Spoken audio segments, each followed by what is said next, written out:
Hello everyone. इस video में आज हम डिस्कस करने वाले हैं सक्शनिंग के बारे में। सक्शनिंग फंडामेंटल ऑफ नर्सिंग का एक बहुत कॉमन टॉपिक है, but yes it is very important for your examination point of view. और इस वीडियो में मैंने बहुत सारे पॉइंट्स ऐसे ऐड ऑन किए हुए हैं जो आपकी प्रीवियसली जो प्रीवियस ईयर क्वेश्चन पेपर है उसमें ये पूछे जा चुके हैं। सो यस, इस वीडियो में आज हम वो सारी चीजों के बारे में डिस्कस करने वाले हैं। सक्शनिंग क्या होता है, क्या इंडिकेशंस होते हैं, कॉन्ट्रा इंडिकेशन, आयरन रिस्पॉन्सिबिलिटी क्या क्या होती है ड्यूरिंग सक्शनिंग, ये सारी चीजों के बारे में आज हम डिस्कस करेंगे। ओके, सो नाउ सक्शनिंग क्या होती है और सक्शन डिवाइस क्या होता है। तो सबसे पहले हम समझते हैं सक्शनिंग क्या होती है। सो सक्शनिंग बेसिकली क्या होता है, एक ऐसा प्रोसीजर होता है जो क्या करता है, एयरवे की पेटेंसी को मेंटेन करता है। अब क्वेश्चन राइज होता है एयरवे की पेटेंसी क्या होती है मैम। तो एयरवे की पेटेंसी का मतलब होता है कि एयरवे में अगर किसी तरीके से ब्लॉकेज आ रहा है, अगर म्यूकस की वजह से ब्लॉकेज आ रहा है, अगर थिक म्यूकस हो रहा है पेशेंट में उसकी वजह से ब्लॉकेज आ रहा है, या फिर सिक्रीशन की वजह से ब्लॉकेज आ रहा है। मेनली ये किस वजह से होता है, अगर पेशेंट वेंटिलेटर पे है, या पेशेंट कोमा में होता है पेशेंट, या अनकॉन्शियस पेशेंट है, या फिर ऐसे पेशेंट जो इफेक्टिवली कफ का प्रोडक्शन नहीं कर पा रहे हैं, या एयरवे में जो म्यूकस एक्यूमुलेट हो रहा है, जो बिल्डअप हो रहा है, उसको सिक्रीट आउट नहीं कर पा रहे हैं, बाहर की तरफ निकाल नहीं पा रहे हैं। तो उस कंडीशन में जो म्यूकस है या फिर जो सिक्रीशन वहां पे बिल्डअप हो रहा है वो एयरवे को ब्लॉक कर सकता है। उसी ब्लॉकेज को रिमूव करने की प्रोसेस को हम पेटेंसी कहते हैं, एयरवे की पेटेंसी मेंटेन करना बोलते हैं, ठीक है। और उस पेटेंसी को मेंटेन करने के लिए हम एक प्रोसीजर करते हैं जिसको सक्शनिंग कहते हैं। सक्शनिंग में क्या होता है, एक पर्टिकुलर हम प्रेशर में एक सक्शन प्रेशर अप्लाई करके जो एयरवे है वहां से क्या करते हैं, सिक्रीशन को आउट करते हैं पेशेंट के एयरवे से, ठीक है। उसके लिए हमें डिवाइस की जरूरत होती है which is suction device. Suction device हमारे पास दो टाइप में प्रेजेंट होते हैं हॉस्पिटल में। पहला तो हमारे पास होता है पोर्टेबल। पोर्टेबल का मतलब आप सबको पता है कि हम उसको कहीं पे भी ट्रांसफर कर सकते हैं, ठीक है। देन दूसरा हमारा होता है वॉल माउंटेड, जो मेनली हॉस्पिटल्स में प्रेजेंट होते हैं, ठीक है। वॉल माउंटेड जो अब मेनली यही यूज होता है। अब सक्शन जो पोर्टेबल होता है वो बहुत कम यूज होता है, या फिर ऐसी जगह पे हम रखते हैं उसको जहाँ पे पेशेंट का सीवियरिटी बहुत कम होता है, लाइक ओपीडीज वगैरह में रख सकते हैं। ऐसा पेशेंट आ रहा है लाइक, तो उस कंडीशन में हम वहाँ पे देन एंड देयर परफॉर्म कर सकते हैं। अदरवाइज हर जगह हॉस्पिटल में क्या क्या प्रेजेंट होता है, वॉल माउंटेड प्रेजेंट होता है, ठीक है। अब वॉल माउंटेड सक्शन जो हमारा डिवाइस होता है वो येलो कलर में हॉस्पिटल में डिनोट किया जाता है। येलो कलर की अगर आपको कहीं पाइपलाइन दिख रही है, येलो कलर का डिवाइस दिख रहा है इस तरीके से, तो वो हमारा सक्शन डिवाइस होता है। और सक्शन लाइन जो होती है जिसमें से एक प्रेशर अराइज होता है, एक पर्टिकुलर अमाउंट में हम यहाँ से प्रेशर सेट करते हैं, और प्रेशर सेट करने के बाद हम अपना सक्शनिंग यहाँ से परफॉर्म कर सकते हैं, ठीक है। तो ये हमारा सेंट्रलाइज सक्शन डिवाइस होता है जो कि पूरे हॉस्पिटल में होता है, ठीक है।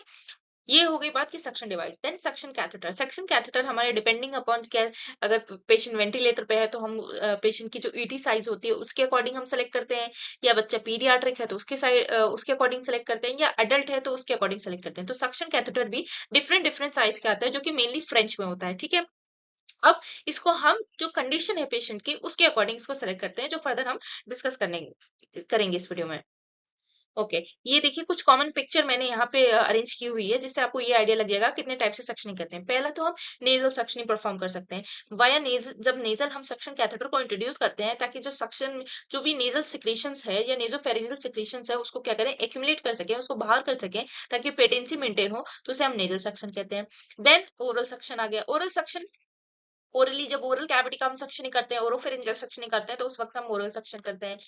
एक हमारा होता है कि वेंटिलेटर पे अगर पेशेंट है तो वेंटिलेटर पे दो तरह से सक्शनिंग होती है। या तो क्लोज सक्शनिंग होती है जो कि इस पिक्चर में दिख रही है, जहाँ पे सक्शन कैथेटर अटैच रहता है 24 घंटे के लिए, और 24 to 72 आवर्स के लिए हम डिपेंडिंग अपॉन पेशेंट की कंडीशन कितनी बार हम सक्शन कर रहे हैं उसके अकॉर्डिंग हम इसको चेंज करेंगे। वरना एक रेंज होती है 24 to 72 आवर्स तक हम उस सक्शन एक सिंगल सक्शन कैथेटर को यूज कर सकते हैं, ठीक है। इसमें ये क्या होता है, क्लोज सक्शन कैथेटर होता है। ये डायरेक्टली किससे कनेक्टेड होता है, हमारे ईटी ट्यूब से कनेक्टेड होता है, और ये एक प्लास्टिक शीट में कवर अप होता है, इसलिए बार बार इसे डिस्कनेक्ट करने की जरूरत नहीं पड़ती है। जबकि हमारे पास दूसरा क्या होता है, ओपन सक्शन कैथेटर होता है, जिसमें हमें वेंटिलेटर को डिस्कनेक्ट करना पड़ता है और हमें इंट्रोड्यूस करना पड़ता है, बार बार इसमें इंट्रोड्यूस करना पड़ता है सक्शन को, सक्शन कैथेटर को। तो यहाँ पे इन्फेक्शन के चांसेस ज्यादा हो सकते हैं पेशेंट में, क्योंकि हम क्या करें, जो सक्शन कैथेटर है एज अ फॉरेन बॉडी बार बार हम क्या कर रहे हैं, ईटी ट्यूब के अंदर डाल रहे हैं और बाहर निकाल रहे हैं, तो जिसकी वजह से हो सकता है पेशेंट को जो हमारी ट्रैकेल है, ट्रैकेल इन्फेक्शन हो जाए या फिर लंग इन्फेक्शन हो जाए, जिसमें बहुत बहुत कॉमन इन्फेक्शन देखा गया है वैप, जिसे वेंटिलेटर एसोसिएटेड निमोनिया कहा गया है, जो कि सिक्रेशंस की वजह से ही होता है मेनली। प्लस यहाँ पे अगर बार बार हम सक्शनिंग परफॉर्म कर रहे हैं और उसको स्टेराइल टेक्निक से नहीं परफॉर्म करेंगे तो उसकी वजह से भी हो सकता है, ठीक है, क्योंकि ये क्या कर सकता है, सक्शन जो कैथेटर होता है वो यहाँ पे जो इन्फेक्शन है या बैक्टीरिया है वो उसको इजिली यहाँ से अंदर ला सकता है, ठीक है। देन हमारा एक होता है ट्रेकेओस्टमी सक्शनिंग, जिसमें ट्रेकेओस्टमी ट्यूब लगी होती है और वहां से हम सक्शनिंग परफॉर्म करते हैं। इन सारी ही कंडीशन अगर आपको मैं बताऊं तो इन सब कंडीशन में कहीं ना कहीं सिक्रीशन बहुत ज्यादा हो जा रहा है, एबनॉर्मल सिक्रीशन हो जा रहा है, जिसकी वजह से क्या हो रहा है, वो पर्टिकुलर एयरवे को ब्लॉक कर रहा है, तो उसको उस ट्रीट करने के लिए हम सक्शनिंग परफॉर्म कर रहे हैं, ठीक है। सब जगह पे जो हम सक्शन कैथेटर यूज करते हैं वो हम सॉफ्ट सक्शन कैथेटर यूज करते हैं, या फिर आप ये कह सकते हैं रिजिड सक्शन कैथेटर यूज नहीं करते हैं। लेकिन जब हम oral suction catheter suction use करते हैं तो वहां पे एक स्पेशल टाइप का हम सक्शन कैथेटर यूज करते हैं जिसको यांगकोन सक्शन कैथेटर बोलते हैं। ये बेसिकली कैसा होता है, रिजिड होता है और ये स्पेशली बना ही होता है ओरल ओरोफेरेंजियल सक्शनिंग के लिए, ठीक है। यस, नाउ सक्शनिंग क्या होती है, तो सक्शनिंग बेसिकली क्या होता है, ये एक ऐसा एस्पिरेशन का मैकेनिज्म होता है जिससे हम माउथ में या नोज में जो म्यूकस बन रहा है या जो ट्रैकिया में म्यूकस बन रहा है उसको हम एस्पिरेट करते हैं वाया नेगेटिव प्रेशर। हम सक्शनिंग में कैसा प्रेशर यूज करते हैं, इसको मैंने बोल्ड इसलिए लिखा क्योंकि इंपॉर्टेंट है। सक्शनिंग में हमेशा नेगेटिव प्रेशर अप्लाई होता है, नेगेटिव प्रेशर से एस्पिरेशन होता है, जो भी कंटेंट है, ट्रैकियल कंटेंट है, ओरल कंटेंट है, नेजल कंटेंट है, जो एबनॉर्मल अमाउंट में कंटेंट है उसका क्या होता है, सिक्रीशन होता है, सॉरी एस्पिरेशन होता है, ठीक है। वो एस्पिरेशन कैसे, किस टाइप के प्रेशर से होता है, नेगेटिव प्रेशर से होता है, राइट। और इसमें हम ये किस कंडीशन में कर सकते हैं, जैसे मैंने बताया ऐसे पेशेंट में जो अनेबल होते हैं, जो इफेक्टिवली रिस्पिरेटरी ट्रैक से जो सिक्रेशंस को नहीं निकाल पाते हैं, उन पेशेंट में परफॉर्म करते हैं। या फिर ऐसे पेशेंट में जिसमें एयरवे में बहुत सारा सिक्रेशंस एक्यूमुलेट हो गया हो और वो एयरवे को ब्लॉक कर रहा हो या ऑब्स्ट्रक्ट कर रहा हो, जिसकी वजह से गैसेस एक्सचेंज इम्पेयरमेंट हो रहा है, उस कंडीशन में हम करते हैं, ठीक है। Suctioning is perform to maintain the patency of airway, already मैं बता चुकी हूँ कि एयरवे की पेटेंसी को मेंटेन करने के लिए होता है, और एंडोट्रैकियल ट्यूब की या फिर ट्रेकियोस्टमी ट्यूब की, ठीक है। पेटेंसी में या तो एयरवे नॉर्मल हमारा ट्रैकिया होगा, या फिर एंडोट्रैकियल ट्यूब होगा, या फिर हमारा ट्रेकियोस्टमी ट्यूब होगा, जो मैंने अभी प्रीवियसली पिक्चर्स में दिखाया, ठीक है। हमारे पास सेंट्रलाइज सेक्शन लाइन होती है जिसको वैक्यूम पंप कहते हैं, जो कि कोटेड होता है येलो इन कलर में, मैंने ऑलरेडी आपको दिखा दिया। येलो कलर का जो सेंट्रलाइज यहाँ पे सक्शन लाइन होती है वो येलो कलर में हॉस्पिटल में देखने को मिलती है कॉमनली, ठीक है। देन क्या इंडिकेशन हो सकते हैं, इंडिकेशन हमने अभी डिस्कस किया है कि क्या क्या इंडिकेशन हो सकता है। कोई भी ऐसा ऑब्वियस सिक्रेशन जो एयरवे को ब्लॉक कर रहा है, गैसेस एक्सचेंज को इम्पेयरमेंट कर रहा है उसमें, उस कंडीशन में हम सक्शनिंग को परफॉर्म करते हैं, ठीक है। जो पेशेंट वेंटिलेटर पे होते हैं उनको बहुत सारे सिक्रेशंस होते हैं, जो पेशेंट कोमा में होते हैं उनको सिक्रेशन होते हैं। तो समटाइम्स ऐसा होता है सिक्रेशन ऐसा ना हो, पेशेंट एस्पिरेट कर जाए, तो उस कंडीशन में भी हम क्लिनिकली जो एडवाइस होता है उसके अकॉर्डिंग हम क्या करते हैं, सक्शनिंग परफॉर्म करते हैं, राइट। अच्छा, कॉन्ट्राइंडिकेशन क्या क्या होते हैं, कौन सी कंडीशन में हम सक्शनिंग नहीं परफॉर्म कर सकते हैं। ओके, तो दो तरह के कॉन्ट्राइंडिकेशन हमेशा हम पढ़ते हैं, एक तो एब्सोल्यूट कॉन्ट्राइंडिकेशन, एक होता है non absolute contraindication. Absolute contraindication का मतलब होता है उस कंडीशन में ऐसे कॉन्ट्राइंडिकेशन जिसमें हमको बिल्कुल भी वो प्रोसीजर नहीं परफॉर्म करना है। बट नॉन एब्सोल्यूट या नॉट एब्सोल्यूट कॉन्ट्राइंडिकेशन में हम क्या करते हैं कि उसमें कुछ रिस्क होता है कॉम्प्लिकेशन का, बट उस कंडीशन में हम कर सकते हैं, जो भी रिस्क डेवलप हो रहे हैं उसको बाद में फर्दर हम ट्रीट कर सकते हैं। तो इसमें कोई एब्सोल्यूट कॉन्ट्राइंडिकेशन नहीं है। हाँ, नॉन एब्सोल्यूट कॉन्ट्राइंडिकेशन है जिसमें पल्मोनरी हाइपरटेंशन है, आईसीपी बढ़ा हुआ देखने को मिलता है, उन पेशेंट में हम नहीं कर सकते हैं। सीवियर हाइपोक्सिया है तो नहीं कर सकते हैं, हेमरेज है तो नहीं कर सकते हैं। अच्छा, सीवियर हाइपोक्सिया है तो क्या करेंगे, उसको 100% ऑक्सीजन सैचुरेशन से करके। अब हाइपोक्सिया क्यों हो रहा है भाई, हाइपोक्सिया इसलिए हो रहा है क्योंकि ऑक्सीजन इंपेयरमेंट हो रहा है किसी वजह से, ठीक है। अगर पेशेंट वेंटिलेटर पे है फिर भी पेशेंट में हाइपोक्सिया हो रहा है या फिर ऑक्सीजन सैचुरेशन फॉल हो रहा है, यानी कहीं ना कहीं एयरवे में ब्लॉकेज है, इस वजह से ऐसा हो रहा है कि पेशेंट वेंटिलेटर पे, वेंटिलेटर तो प्रॉपर ऑक्सीजन दे रही है जितना हमने सेट किया होगा वॉल्यूम, लेकिन फिर भी क्या हो रहा है, सैचुरेशन कम हो रहा है, यानी एयरवे में कहीं ना कहीं दिक्कत आ रही है पेशेंट में। तो उस कंडीशन में हमें क्या करना पड़ेगा, प्रेफरेंस हमें देना पड़ेगा कहीं एयरवे में सिक्रेशन की वजह से यू नो ऑब्स्ट्रक्शन तो नहीं है जिसकी वजह से ये सारी चीजें आ रही हैं, तो इस कंडीशन में हम सक्शनिंग परफॉर्म कर सकते हैं, right. Then type of suctioning, okay, type of suctioning और ड्यूरेशन, ये दोनों बहुत बहुत बहुत इंपॉर्टेंट है, एग्जाम में बहुत बार पूछा गया है, इसलिए इसको समझ एकदम ध्यान से समझिएगा, ठीक है। सक्शनिंग का जो मैक्सिमम टाइम होता है वो 10 से 15 सेकंड के लिए होता है, यानी हम 10 से 15 सेकंड तक ही एक बार अगर सक्शनिंग परफॉर्म कर रहे हैं, एक बार हमने सक्शन कैथेटर डाला तो हम 10 से 15 सेकंड तक कर सकते हैं। उसके बियॉन्ड अगर हम जाएंगे तो कॉम्प्लिकेशंस होंगी, क्या कॉम्प्लिकेशंस होंगी अभी हम डिस्कस करते हैं। पहले हम ये पढ़ते हैं कि कितने टाइप की सक्शनिंग होती है, तो एक अपर एयरवे सक्शनिंग होती है, एक लोअर रेस्पिरेटरी ट्रैक सक्शनिंग होती है। अपर में हमारा नेजो फेरेंजियल सक्शनिंग होती है, देन हमारा ओरोफेरेंजियल सक्शनिंग होती है। नेजोफेरेंजियल सक्शनिंग जो होती है हम मैक्सिममली 10 सेकंड तक परफॉर्म कर सकते हैं, इसका अगर ड्यूरेशन की बात करें। जबकि ओरोफेरेंजियल हमारी सक्शनिंग कितनी देर के लिए कर सकते हैं, ये भी हम 10 सेकंड के लिए कर सकते हैं। देन हमारा जो लोअर रेस्पिरेटरी ट्रैक है उसमें अगर हम सक्शनिंग हमें परफॉर्म करनी है, जिसमें हम एयरवे स्टोमा या ट्रैकियोस्टोमी की बात करें, तो उसमें भी हम 10 सेकंड के लिए परफॉर्म करते हैं। बट यस, एंडोट्रैकियल जब इंटुबेशन, अगर इंटुबेटेड है पेशेंट है, तो उसमें जब एंडोट्रैकियल हम सक्शनिंग करते हैं तो 15 सेकंड तक हम जा सकते हैं। ये टोटल जो ड्यूरेशन है वो हम 10 से 15 सेकंड ले सकते हैं, जिसमें 15 सेकंड हम एंडोट्रैकियल ट्यूब में, यानी जो पेशेंट वेंटिलेटर पे है उनको हम दे सकते हैं। ठीक है। अच्छा जी, अगर नेज़ोफेरेंस या ओरोफेरेंस का प्रेफरेंस पूछा जाए कि अगर सपोज आपके क्वेश्चन आ जाए कि डॉक्टर ने बोला है कि पेशेंट का सक्शनिंग करना है और सक्शनिंग में दोनों चीजें एडवाइस है, दोनों चीजें हम कर सकते हैं, या तो नेज़ोफेरेंजियल भी कर सकते हैं और ओरोफेरेंजियल भी कर सकते हैं, तो आप किस चीज को, बीइंग अ नर्सिंग ऑफिसर, आप किस चीज को प्रायोरिटी देंगे? तो प्रायोरिटी हमारा किसको रहता है? ओरोफेरेंजियल सक्शनिंग को देता है। क्यों? क्योंकि हम क्या करेंगे, नेज़ोफेरेंजियल सक्शनिंग से पूरे अगर हम पहले करेंगे तो सक्शनिंग के साथ जो सिक्रीशंस आ रहे हैं उसके साथ ऑक्सीजन भी मैक्सिमम आ जाएगी। इसलिए हम कोशिश करते हैं पहले ओरोफेरेंजियल सक्शनिंग करते हैं, आफ्टरवर्ड्स अगर वो प्रॉब्लम रिजॉल्व नहीं होती है तो हम नेजोफेरेंजियल सक्शनिंग यहाँ पे परफॉर्म करते हैं। ठीक है। देन मैंने ये सारी चीजें डिस्कस कर दी है। ड्यूरेशन क्या था? 10 से 15 सेकंड तक। 15 सेकंड हमारा जो हमारे इंट्यूबेटेड पेशेंट रहेगा उसमें रहेगा। ठीक है। ये हमारा हो गया सक्शन कैथेटर। ठीक है जी, ये हमने पहले ही देख लिया है। नाउ यहाँ पे लिखा है मैक्सिमम सक्शनिंग टाइम 5 मिनट। अभी मैंने बताया 10 से 15 सेकंड, तो यहाँ 5 मिनट क्यों हो गया? ठीक है। अच्छा, ये बताइए कि जब भी हम सक्शनिंग परफॉर्म करते हैं तो ऐसा तो नहीं होता है कि एक बार सक्शनिंग परफॉर्म किया और हमारी इफेक्टिव सक्शनिंग हो गई और 10 से 15 सेकंड बाद हम उसको रख सकते हैं। समटाइम्स हमें हो सकता है पेशेंट को बार बार सक्शनिंग की नीड पड़ रही है, हमने एक बार 10 से 15 सेकंड के लिए किया लेकिन इफेक्टिवली वो म्यूकस बाहर नहीं आ पाया, सेक्रेशन बाहर नहीं आ पाया, तो क्या हम दोबारा से नहीं कर सकते हैं? नो, हम दोबारा से कर सकते हैं। कितनी देर तक कर सकते हैं? 5 मिनट के कर सकते हैं। अब इसको थोड़ा समझिएगा। जब भी हम सक्शनिंग करते हैं तो पेशेंट को, सपोज हम क्या कर रहे हैं, ओरल सक्शनिंग कर रहे हैं या ट्रैकियोस्टोमी सक्शनिंग कर रहे हैं, उसमें 10 सेकंड हमने ले लिया, तो 10 सेकंड हमने सक्शनिंग की। अब क्या हुआ, इफेक्टिव सक्शनिंग नहीं हो पाई है, अभी भी सिक्रेशन प्रेजेंट है, तो हम वेट करेंगे 20 से 30 सेकंड हम वेट करेंगे। देन वापस से हम 10 सेकंड के लिए कर सकते हैं, फिर वेट करेंगे, फिर वापस से 10 सेकंड के लिए कर सकते हैं, फिर वेट करेंगे, फिर हम 10 सेकंड के लिए कर सकते हैं। ऐसा करते करते हम 5 मिनट तक ये सक्शनिंग प्रोसीजर कर सकते हैं। ये प्रोसीजर हम 5 मिनट के अंदर तक ही करेंगे। मान लीजिए हमारे 2 बार में ही इफेक्टिव सक्शनिंग हो गई, तो आगे हमें फॉलो करने की नीड नहीं है।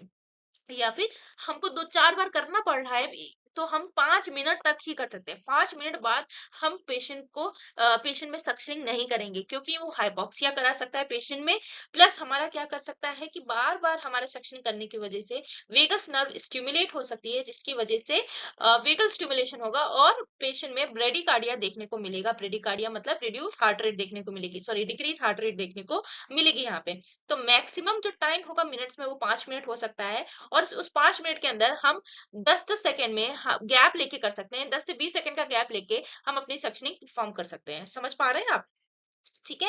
देन हमारा वॉल में जो हमारा जो हमारा प्रेशर सेटिंग है वो कैसे होना चाहिए? अब देखिए, हमारा वॉल माउंटेड होता है, दूसरा हमारा कैसा होता है, पोर्टेबल होता है, तो दोनों का प्रेशर अलग अलग होता है। लेकिन एग्जामिनेशन पॉइंट ऑफ व्यू से वॉल माउंटेड इंपॉर्टेंट होता है, क्योंकि पूरी जगह पे सेंट्रलाइज सक्शन पाइप होती है, तो वॉल माउंटेड ही पूछा जाता है। बहुत रेयर होता है कि स्पेसिफिकली पोर्टेबल पूछ लिया जाए। अदरवाइज सक्शन अगर पूछा जा रहा है, सक्शन प्रेशर पूछा जा रहा है, तो आप वॉल माउंटेड का ही लिखेंगे वहां पे। ठीक है। तो वॉल माउंटेड में अगर इन्फेंट के बाद देखा जाए तो 50 to 95 mm of HG pressure रहता है। चिल्ड्रंस में 95 से 110 कर देंगे, अडल्ट्स में 110 से 120 कर देंगे। सेम वे पोर्टेबल में इन्फेंट में 2 to 5 होगा, चिल्ड्रन में 5 to 10 होगा और एडल्ट में 10 to 15 mm ऑफ एसजी होगा। ये हमारे प्रेशर की बात होगी कि कितने प्रेशर में, कौन से एज ग्रुप में कितना प्रेशर लगा के हम सक्शनिंग परफॉर्म कर सकते हैं, राइट?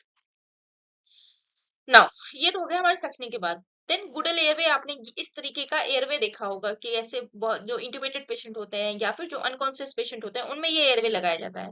ठीक है। जो पेशेंट अनकॉन्शियस होते हैं या फिर जो पेशेंट वेंटिलेटर पे होते हैं उनमें ये एयरवे को ओपन रखने के लिए, जो ओपनिंग है उसको मेंटेन रखने के लिए किया जाता है। ठीक है। Maintain and open the airway. इसको कैसे मेजर करते हैं? देखिए ये भी नंबर्स में आता है, जैसे ये 5 नंबर का है, ये 4 नंबर का है, ये 3 नंबर का है, ये 2 नंबर का है, ये 1 नंबर का है, 0 नंबर का है, ये 0.00 नंबर का है, ठीक है। तो इसको हम कैसे करते हैं, मिड पॉइंट ऑफ इंसाइजर, जो हमारी इंसाइजर टीथ होती है वहां से, और एंगल ऑफ मैंडिबल तक हम इसको मेजर करते हैं, और फिर उसको साइज का हम सिलेक्शन करते हैं, ठीक है। ये बेसिकली किस लिए होता है, हम ओरल सक्शनिंग के लिए भी परफॉर्म कर सकते हैं, या फिर ओरोफेरिंजियल सक्शनिंग के लिए भी परफॉर्म कर सकते हैं। ऐसे पेशेंट जिसमें समटाइम्स क्या होता है, अनकॉन्शियस होते हैं, और टंग जो पेशेंट अनकॉन्शियस होते हैं, तो कभी कभी क्या होता है, टंग की वजह से जो हमारा टंग कैसे होता है, पोस्टीरियरली जाके क्या कर सकता है, हमारे एयरवे को ब्लॉक कर सकता है, ठीक है। किसमें, अनकॉन्शियस पेशेंट में। तो उससे भी प्रिवेंट करने के लिए हम क्या करते हैं, गुड एयरवे का यूज करते हैं। प्लस सक्शनिंग में भी ये हेल्पफुल होता है। अगर पेशेंट में इंट्यूबेशन सॉरी जो ट्यूब लगी होती है, वाइट जो इंट्यूबेशन ट्यूब लगी होती है, तो उसमें क्या करते हैं कि पेशेंट अगर सम टाइम क्या होता है, कॉन्शियस होता है तो वाइट करता है, तो उससे भी ये प्रिवेंट करता है ना। इसकी बहुत सारी मल्टी फंक्शनल है, किसी स्पेसिफिक चीज के लिए नहीं होता, बहुत सारी चीजों के लिए हम इसको यूज करते हैं, राइट। देन ये है हमारा नेजोफेरिंजियल सक्शन के लिए। जैसे ये ओरोफेरिंजियल के लिए था, ये वैसे नेजोफेरिंजियल सक्शनिंग के लिए है, ठीक है। इसको सिंपली क्या करेंगे, सॉफ्ट होता है, वो हार्ड होता है। जो हमने ओरोफेरिंजियल देखा गुडल एयरवे, वो हार्ड होता है, हार्ड प्लास्टिक से बना होता है, जबकि ये सॉफ्ट मटेरियल से बना होता है, और इससे हम सीधे नेजली इंट्रोड्यूस करते हैं, और वहां से हम सक्शनिंग परफॉर्म कर सकते हैं, ठीक है। नाउ, दो तरह की सक्शनिंग मैंने स्टार्टिंग में बताया था कि जब भी हम पेशेंट की सक्शनिंग करते हैं, तो दो तरीके से कर सकते हैं। अगर पेशेंट इंट्यूबेटेड है तो एक तो क्लोज सक्शनिंग करते हैं, एक हम ओपन सक्शनिंग करते हैं। तो क्लोज ओपन सक्शनिंग पहले हम देख लेते हैं। ओपन सक्शनिंग में हमें क्या करना पड़ता है, मैंने बताया कि वेंटिलेटर को डिस्कनेक्ट करना पड़ता है, और इसमें जो कैथेटर यूज करते हैं सिंगल टाइम के लिए। अगर हमने एक मान लीजिए एक बार कैथेटर यूज किया, हमने 10 से 15 सेकंड के लिए हमने क्या किया, यहाँ पे सक्शनिंग परफॉर्म की थी। उसके बाद क्या हो रहा है, फिर हमने वेट किया, फिर से सक्शनिंग किया, फिर 20 से 30 सेकंड वेट किया, फिर सक्शनिंग किया, ऐसे करके हमने मान लो 2-4 बार सक्शनिंग की। तो उसके बाद क्या होगा, इफेक्टिव सक्शनिंग का रिजल्ट आ गया, ठीक है। अब उस कैथेटर को हम स्टोर करके नहीं रखेंगे, उसको हम डिस्कार्ड कर देंगे, क्योंकि स्टोर करके रखेंगे तो उसमें बैक्टीरियल ग्रोथ हो सकती है। लेकिन यस, अगर हम एक बार सक्शनिंग कर रहे हैं, करने के बाद हम अगर 2 से 30 सेकंड का जो वेट ले रहे हैं, उसमें हमें चेंज करने की नीड नहीं है, क्योंकि अभी हमने जो वो सिंगल टाइम यूज में कंसिडर होगा। लेकिन हमने सक्शनिंग कर दिया है, फिर उसको रख दिया है, फिर हम 1 घंटे बाद 2 घंटे बाद यूज कर रहे हैं, तो उसमें बैक्टीरियल ग्रोथ होने के चांसेस ज्यादा होते हैं, हाइयर होते हैं, ठीक है। इसीलिए इसमें वन टाइम डिस्पोजेबल कैथेटर का यूज करते हैं, और इसे नेजोट्रैकियल और हमारी ओरोट्रैकियल और एंडोट्रैकियल यूज में यूज करते हैं इसमें, ठीक है। देन आता है हमारा close tracheal suctioning. Close tracheal suctioning में क्या होता है, इसमें जो सक्शन कैथेटर यूज होता है, उसमें हमें वेंटिलेटर को डिस्कनेक्ट करने की जरूरत नहीं होती है। याद कीजिए, जो थर्ड इमेज थी हमारी सेकंड स्लाइड में, मैंने बताया था उसमें कि जो वेंटिलेटर होता है उसी से अटैच हमारा सक्शन कैथेटर होता है, और एक प्लास्टिक की शीट में कवर अप होता है, इसलिए वहां पे बैक्टीरियल ग्रोथ की वहां पे पॉसिबिलिटीज जो होती है वो कम हो जाती है। प्लस क्योंकि वो ओपन नहीं हो रहा है, बार बार एक्सपोज नहीं हो रहा है, तो वहां पे कंटेमिनेशन के भी चांसेस कम हो रहे हैं, इसलिए इन्फेक्शन के चांसेस भी वहां पे कम देखने को मिलेंगे। देन ये बेसिकली कहाँ होता है, एंडोट्रेकियल सक्शनिंग होता है, मतलब ट्रेकिया के अंदर जाके सक्शनिंग होता है, ठीक है। वेंटिलेटर सपोर्ट पे जो पेशेंट होते हैं उनके लिए ये होता है, ठीक। कब तक हम रख सकते हैं, 24 आवर टू 72 आवर तक, मतलब या तो 72 आवर्स के लिए यूज कर सकते हैं, या 24 आवर्स के लिए यूज कर सकते हैं। और डिपेंडिंग अपॉन कि पेशेंट की कंडीशन कैसी है, कितनी बार हमने सक्शनिंग की है, बहुत ज्यादा सक्शनिंग आ रही है, बहुत ज्यादा सिक्रीशंस आ रहे हैं, तो हम पेशेंट को 24 घंटे में भी चेंज कर सकते हैं, और समटाइम ये हॉस्पिटल पॉलिसी प्रोटोकॉल्स पे भी डिपेंड करता है, ठीक है। Then close suctioning catheter is reused as the enclose in plastic sheet. मैंने बताया कि इसे रीयूज कर सकते हैं अप टू 72 आवर्स तक, 72 आवर्स तक इसे हम यूज कर सकते हैं। लेकिन सम टाइम क्या होता है, हम 24 आवर्स में इसको चेंज करते हैं, कभी से मैंने बताया ना, हॉस्पिटल पॉलिसी पे भी ये डिपेंड करता है। ऑप्शन में अगर आ रहा है तो आप 24 आवर या 72 आवर, इन दोनों में से भी कोई टिक कर सकता है। दोनों आ रहा है तो दोनों आएगा तो एक साथ ऑप्शन में आएगा, और ऐसा नहीं होगा कि ये भी आ रहा है और ये भी आ रहा है, ठीक है। देन यस, मैंने बता दी कि यहाँ पे जो सक्शन कैथेटर होता है वो क्या होता है, इंक्लोज होता है, कवर अप होता है। तो अगर ऑप्शन में अगर आपको ऐसा डाउट हो रहा है कि मैम दोनों आ गया तो हम क्या टिक करेंगे, देखिए दोनों किसी भी केस में नहीं आएगा, या तो 72 आवर्स आएगा या तो 24 आवर आएगा, क्योंकि ये पॉलिसी पे डिपेंड भी करता है। और आप अगर इसको देखेंगे तो हर जगह यहाँ पे लिखा हुआ है या तो 24 आवर या 72 आवर, कोई स्पेसिफिक डेटा नहीं है, डिपेंडिंग अपॉन पेशेंट की कंडीशन है। इसलिए यहाँ पे ये थोड़ा सा जो वैल्यू है वो या तो 72 आवर्स क्वेश्चन में पूछी जाएगी, या तो 24 आवर्स पूछा जाएगा। आप दोनों में से कोई एक टिक करना, अगर दोनों वैल्यू आती है तो जाहिर सी बात है वो एक ऑप्शन में आएगी, ठीक है। अगर आपको ऑप्ट करना है सिंगल, तो आप 72 आवर्स तक यूज कर सकते हैं, क्योंकि मैक्सिमम ड्यूरेशन इसका यही है। अगर मान लीजिए दोनों अलग अलग ऑप्शन आ रहा है, तो आप 72 आवर्स तक इसको यूज कर सकते हैं, ठीक है। नाउ क्या प्रोसीजर होते हैं नर्सिंग केयर, क्या क्या होती है इस प्रोसीजर में। सबसे पहले तो एक्सप्लेन करना है प्रोसीजर को, जो हम हर बार करते हैं, हमारा प्रायर रिस्पॉन्सिबिलिटी है कि प्रोसीजर को एक्सप्लेन ही करना है। देन इंश्योर करना है प्री ऑक्सीजनेशन। प्री ऑक्सीजनेशन इसलिए इंश्योर करना है क्योंकि जब भी हम सक्शनिंग करते हैं तो सक्शनिंग में जो हम एस्पिरेशन करते हैं सिर्फ म्यूकस या सिक्रेशन का नहीं करते हैं, उसके साथ ऑक्सीजन भी आ जाती है, इसलिए प्री ऑक्सीजनेशन वेरी इंपॉर्टेंट है। ठीक है, ये नॉर्सेट 6 प्रीलिम्स 2024 में पूछा गया है। ठीक है, ताकि जो सक्शनिंग से एसोसिएटेड हाइपोक्सिया है उसको हम प्रिवेंट कर सकें। ठीक है, पोजिशनिंग में सेमी फाउलर पोजीशन दे सकते हैं जो कि फर्स्ट प्रायोरिटी है हमारी, एंड फाउलर पोजीशन हमारी सेकंड प्रायोरिटी है। ठीक है, बिफोर सक्शनिंग हमेशा वाइटल लेना है और अस्कल्टेट करना है हमारी ब्रीथ साउंड को। ब्रीथ साउंड को इसलिए अस्कल्टेट करना है ताकि जो एबनॉर्मलिटी अभी प्रेजेंट है आफ्टर सक्शनिंग वो रिजॉल्व हुई है या नहीं हुई है, इसको हम असिस्ट करने के लिए, रूल आउट करने के लिए। ठीक है, suctioning should not be done in the supine position क्योंकि उससे एस्पिरेशन के चांसेस ज्यादा हो सकते हैं। जो पेशेंट वेंटिलेटर पे होते हैं उनको एम्बू बैग से 100% FiO2 देना होता है। ठीक है, मैनुअली हमें उसे वेंटिलेट करना होता है। ठीक है, बिफोर सक्शनिंग हम सक्शन कैथेटर को लुब्रिकेट कर सकते हैं स्टेराइल वाटर से या वाटर सोल्यूबल जेली से। याद रखिए वाटर सोल्यूबल जेली हम यूज करते हैं, लिडनोकेन जेली का यहाँ कोई यूज नहीं होता है, वाटर सोल्यूबल जेली हम यहाँ पे यूज करते हैं, राइट। देन टोटल टाइम मैंने ऑलरेडी आपको बताया कि 15 सेकंड से ज्यादा एक्सीड नहीं होना चाहिए, जीएमसीएस 2018 में पूछा गया है। 15 सेकंड से ज्यादा हमें यूज नहीं करना है, नहीं करना है, क्योंकि ये ब्रेडिकार्डिया कॉज कर सकती है।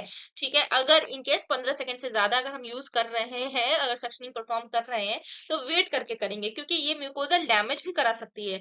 नेगेटिव प्रेशर के साथ साथ क्या हो सकता है, वहां से म्यूकस के साथ वहां के जो टिश्यूज हैं वो भी एस्पिरेट हो सकते हैं, वहां पे डैमेजिंग भी हो सकती है। ठीक है, क्योंकि वहां की टिश्यूज कैसे होती है, सॉफ्ट होती है, तो वो भी आ सकता है हमारी सक्शनिंग में, इसलिए 15 सेकंड से ज्यादा नहीं करते हैं। ठीक है, अच्छा, जब भी हम सक्शन कैथेटर इंसर्ट करते हैं तो रिमेंबर उस टाइम पे हमें सक्शन प्रेशर अप्लाई नहीं करना है, नहीं करना है, नहीं करना है। जब भी सक्शन कैथेटर हम इंसर्ट करते हैं सक्शन प्रेशर नहीं अप्लाई करना है। जीएमसीएस 2026 नॉर्सेट 2022 में पूछा गया है। ठीक है, suction should be apply while withdrawing the catheter. देखिए, जब आपको सक्शन कैथेटर आपको डालना है तो उस वक्त सक्शन मशीन नहीं ऑन होनी चाहिए। आपने सक्शन कैथेटर जितना रिक्वायर्ड लेंथ तक है डाल लिया, उसके बाद आपको सक्शन ऑन करना है, सक्शन मशीन जो डिवाइस है उसको ऑन करना है। उसके बाद आपको क्या करना है, सक्शन जो हमारा कैथेटर है उसको रोटेटिंग मैनर में और स्पाइरल मैनर में, रोटेटिंग मैनर में बाहर की तरफ विड्रॉ करना है। सक्शन को कभी ऐसे ऐसे हमें नहीं करना है। कैसे करना है, सक्शन को जब भी हमने इंसर्ट कर दिया कैथेटर को तो रोटेटिंग मैनर में या फिर स्पाइरल मैनर में उसको बाहर लेके आना है, ताकि ये म्यूकोजल इंजरी को कम करे। ठीक है, लेस म्यूकोजल इंजरी हो। और ऐसे ही जब भी विड्रॉ करना है तो सक्शन कैथेटर में सक्शन प्रेशर के साथ हमें विड्रॉ करना है, राइट। देन जेंटली विड्रॉ करना है। जो हमारा कैथेटर होता है नेगेटिव प्रेशर अप्लाई रहना चाहिए उस वक्त, प्रेशर अप्लाइड उसमें रहना चाहिए जो हमारी कैथेटर है, तभी हमें उसको क्या करना है, विड्रॉ करना है। विड्रॉल का मेथड मैंने बता दिया कैसे, रोटेटिंग मैनर में या स्पाइरल मैनर में हमको उसको रोटेट करना है, जेंटली रोटेट करना है, जो कि एम्स और पीजीआई 2016 में पूछा जा चुका है। ठीक है ना, जो मैक्सिमम ड्यूरेशन होना चाहिए हमारा एडल्ट्स में कितना होना चाहिए, 10 से 15 होना चाहिए। वैसे पीडियाट्रिक्स जो चिल्ड्रंस होते हैं उसमें कितना होना चाहिए, 10 होना चाहिए, 10 सेकंड, और न्यूनेट में हमारा 5 सेकंड होना चाहिए। ठीक है, अच्छा जी, जो हम सब जब भी हम सक्शन परफॉर्म करते हैं, सक्शनिंग परफॉर्म करते हैं, तो हम हमेशा अपने साथ, बहुत सारे हॉस्पिटल में या मैक्सिमम हॉस्पिटल में ये प्रैक्टिस होती है कि नॉर्मल सलाइन की हम बॉटल अपने साथ रखते हैं। ठीक है जी, क्यों रखते हैं, सबको उसका इंडिकेशन मालूम ही नहीं कि उसको क्यों रखते हैं। सक्शन किया, उससे हम डिप किया, फिर सक्शन किया, डिप किया। डिप करने के पीछे का लॉजिक क्या है, देखिए डिप करने के पीछे का लॉजिक ये है कि जब भी हम सक्शनिंग परफॉर्म करते हैं तो सक्शनिंग की वजह से कभी कभी इतना थिक सक्शन होता है कि वो हमारी जो सक्शन कैथेटर है, जो ट्यूब है, उसको ही ब्लॉक करते हैं, है ना। तो उसकी वजह से अब इफेक्टिव सक्शनिंग तो हो नहीं पाएगी। इसलिए हम क्या करते हैं, नॉर्मल सलाइन का यूज करते हैं, उसको हम क्या करते हैं, एस्पिरेट करते हैं, ताकि जो सक्शन अंदर गया हुआ है वो लूज हो जाए नॉर्मल सलाइन की वजह से, और ट्यूब की ब्लॉकेज क्लियर हो जाए, उसकी पेटेंसी मेंटेन हो जाए। ठीक है, जबकि बहुत सारी जो गाइडलाइंस है इसको रिकमेंड नहीं करती है कि नॉर्मल सलाइन को यूज करना है।